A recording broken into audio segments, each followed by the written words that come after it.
আইয়ুল ইসলামে খায়র, নবীজিকে বলা হলো নবী ইসলামের মধ্যে কোন কাজটি উত্তম?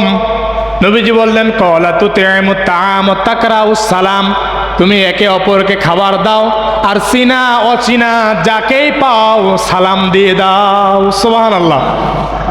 চিনা হোক অচিনা হোক কি করবেন? সালাম দিবেন। এরপরে গরিব হলে মিসকিন হলে তাকে কি দিবেন? খাবার দিবেন, যতটুকু পারেন সাহায্য করেন।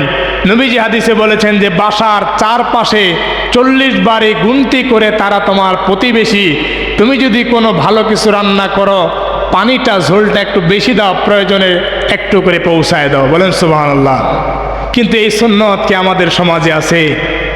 আছে? এই সুন্নত আমাদের সমাজে নাই। এই সুন্নতটা প্রচলন করতে হবে।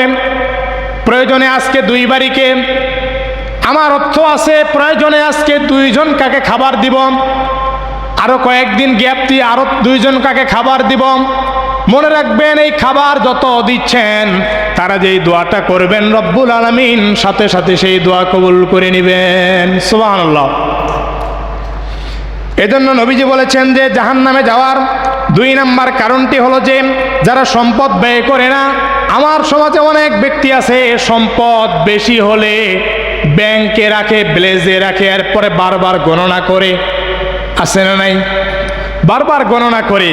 এই কথা আল্লাহ রাব্বুল আলামিন সূরা তাওবার মধ্যে বলছেন, ওয়াল্লাযীনা ইয়াকনিযুনা আয-যাহাবা ওয়াল ফিদ্দাতা ওয়া লা ইউনফিকুনাহা ফী সাবিলিল্লাহ ফাবাশশিরহুম বিআযাবিন আলীম।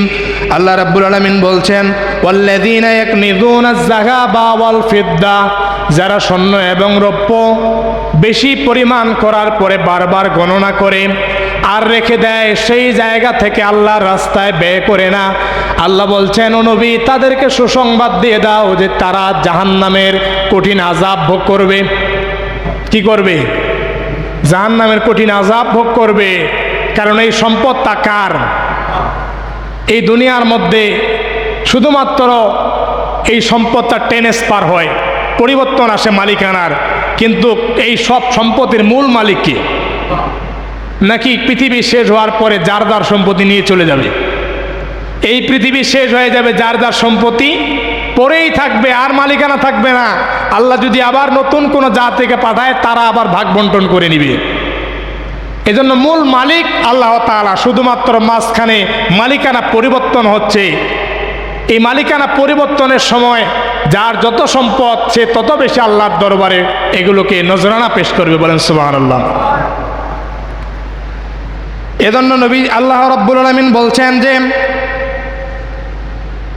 যারা স্বর্ণ রৌপ্য কিঞ্চিত পরিমাণ হলেও তারা বারবার গণনা করে আর রেখে দেয়, বছরের পর বছর বৃদ্ধি পায়, দান করে না, সদকা করে না, এদেরকে জাহান্নামের সুসংবাদ দিয়ে দাও। শুধুমাত্র এতটুক নয়, এই সম্পদগুলো কিয়ামতের দিন শাস্তি হিসাবে তাকে দেওয়া হবে। কি হিসাবে? শাস্তি হিসাবে দেওয়া হবে। সূরার নাম তাওবা, কোরআনে কারীমের এই সূরার 35 নম্বর আয়াত। আল্লাহ রাব্বুল আলামিন বলছেন, ইয়াউমা ইউহমা আলাইহা ফি নারি জাহান্নামা ফাতুকওয়া বিহা জিবাহুহুম ওয়া জুনুবুহুম ওয়া জুহুরুহুম হাযা মা কানাসতুম লিআনফুসিকুম ফাযুকু মা কুনতুম তাকনিজুন। আল্লাহ রাব্বুল আলামিন বলছেন, ইয়াউমা ইউহমা আলাইহা ফি নারে জাহান্নাম, কিয়ামতের ময়দানে এই সম্পদগুলোকে লাল করা হবে আগুনে পোড়ার পরে, স্বর্ণ আর রৌপ্যগুলোকে, যার সম্পদ তার চামড়ার মধ্যে আঘাত করা হবে আর বারবার বলা হবে যে এগুলোই হলো তোমার সম্পদ, যেগুলো তুমি ভালোবাসতে, দান করো নাই, এতিমকে দাও নাই, মিসকিনকে দাও নাই, মসজিদে নয়, মাদ্রাসায় নয়, আল্লাহ রাস্তায় ব্যয় করো নাই। এই সম্পদ অনেক জমা হওয়ার পরে কিয়ামতের দিন এই সম্পদগুলো তাকে শাস্তি দিবেন। এজন্য সম্পদের যে যাকাত আছে এটা দেওয়ার দরকার আছে না নেই? প্রতি বছরে দরকার আছে না নেই? এরপরে আমন ধানের ওসর হয়, এটাও দিতে হবে। যা কিছু আল্লাহর অর্ডার সব কিছু মেনে নেওয়া লাগবে, না হলে আল্লাহ রাব্বুল আলামিন এই সম্পদগুলোই তোমার জাহান্নামে যাওয়ার কারণ হবে।